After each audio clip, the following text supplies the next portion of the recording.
Students how are you. हम सीख रहे हैं इंग्लिश टेंसेस। आज हम बात करेंगे फ्यूचर कंटिन्यूअस टेंस के बारे में। So let's start. देखते हैं फ्यूचर कंटिन्यूअस टेंस क्या है। फ्यूचर कंटिन्यूअस टेंस यानी फेल मुस्तकबिल जारी। इसकी डेफिनेशन क्या होगी? ऐसा टेंस है जो आने वाले जमाने में किसी काम का जारी रहना बयान करता है, यानी कि ऐसा काम है जो आने वाले जमाने में जारी रहेगा, उसे हम फेल मुस्तकबिल जारी कहते हैं। उसकी पहचान क्या है कि फिक्रात के आखिर में रहा होगा, रही होगी, रहे होंगे वगैरह के अल्फाज आते हैं।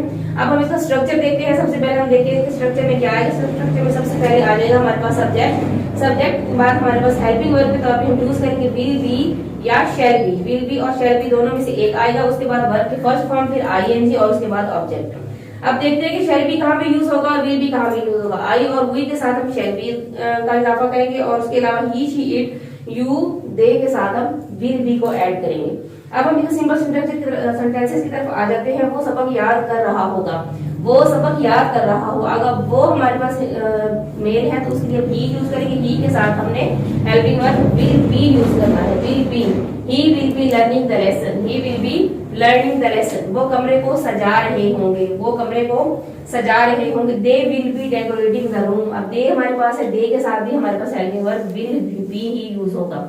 दे will be decorating the room. हम क्रिकेट खेल रहे होंगे, हम क्रिकेट खेल रहे होंगे। हम है, हम के लिए हम जो है वो सब्जेक्ट यूज के तौर पे यूज करेंगे और उसके साथ हमने शैल बी को हेल्पिंग वर्ब के तौर पे यूज करना है। We shall be playing cricket, we shall be playing cricket. उसके बाद नेक्स्ट सेंटेंस हमारे पास सूरज तुलू हो रहा होगा, सूरज तुलू हो रहा होगा।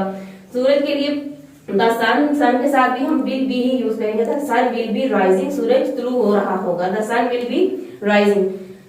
गाइस ये था हमारा आज का लेसन। इसी फ्यूचर कंटिन्यूअस टेंस के नेगेटिव और कंस्ट्रक्टिव सेंटेंसेस देखने के लिए हमारे नेक्स्ट वीडियो